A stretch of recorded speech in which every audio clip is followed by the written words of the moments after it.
அழுந்த கண்களுடன் தலைவில் தடுமத்தை வந்து நிற்கிறாள். அப்படியா? அந்த பெண்ணிற்கு என்ன துயரமோ கேட்டாயா?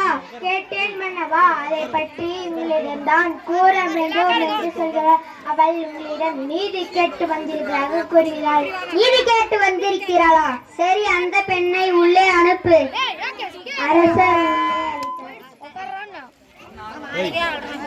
இளங்கோடி போன்ற பெண்ணே, அழுத கண்களுடன் எம்மை காண வந்ததன் காரணம் என்ன? நீ யார்? உனக்கு என்ன வேண்டும்?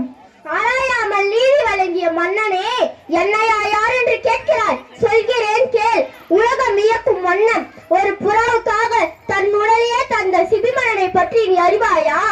பார் போற்றும் பசுவை மக்கள் தெய்வமென வணங்க அதன் கன்றை தேடி காலிட்டுக் கொண்ட தன் மகனையும் அதே தேடி காலிட்டுக் கொண்டானே மொழியை சோழன், அவனை பற்றியும் அறிவாயா? பெண்ணே, நான் கேட்ட வினாவுக்கு இன்னும் நீ விடை கூறவில்லை. அதை விட்டு விட்டு நீ வேறு எதையோ கூறிக்கொண்டிருக்கிறாய். இழப்பின் அருமை தெரியாத மன்னனே, என் நிலை அறியாமல் தானே இப்படி பேசுகிறாய்? நான் இதுவரை கூறிய பெருமை மிக்க சோழ மன்னர்கள் வாழ்ந்த புகார் நகரமே எனது ஊர். அவ்வூரில் பள்ளியில்லா சிறப்பினுடைய மாசத்துவான் மகனாகிய கோவலன் என்பவரின் மனைவி நான். ஓ, இப்போது புரிகிறது. அந்த கோவலனின் மனைவியா நீ? போதும் மன்னா, என் கணவரை இகழ்வதற்கு உனக்கு என்ன தகுதி இருக்கிறது? ஊழ்விடை பலனால் உன் ஊருக்கு வந்து என் கால் சிலம்பை விற்க வந்த என் கணவனை அநியாயமாக கொன்று விட்டாயே, நீ செய்வது தகுமா? பெண்ணே, போதும் நிறுத்து. கல்வனை கொள்வது கொடுங்கோல் என்று அஃது ஏற்புடையதே, அஃது அறநெறியும் ஆகும். இதை அனைவருமே அறிவார்களே, உனக்கு தெரியாதா என்ன? அறநெறி தவறிய மன்னனே, தவறியவர்களை தண்டித்தல் தகுதியுடைய மன்னனுக்கு உரியது என்பதை நானும் அறிவேன். ஆனால் நீ கூறுவது போல என் கணவன் கண்பன் அல்லன். அவனிடம் ஒரு சிலம்பும் அரசிக்குரிய சிலம்பன்று. அதன் இணை சிலம்பு இதோ என்னிடம் உள்ளது.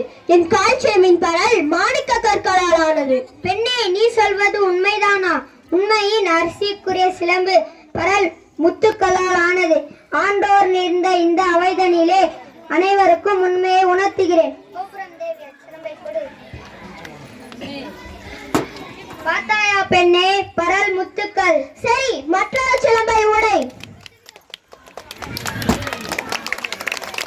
மன்னா, உனக்கு இன்னும் சந்தேகம் இருந்தால் என்னிடம் இருக்கும் மற்றொரு சிலம்பையும் உடைக்கிறேன்.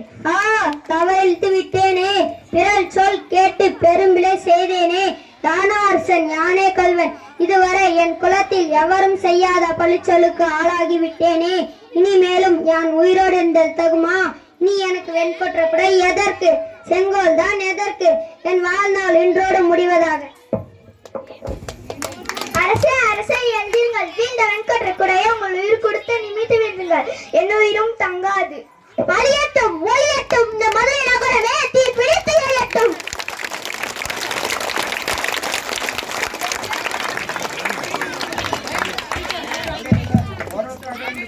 இந்த நாடகம் நடித்த மாணவர்களை பார்த்திருப்பீங்க. ஒரே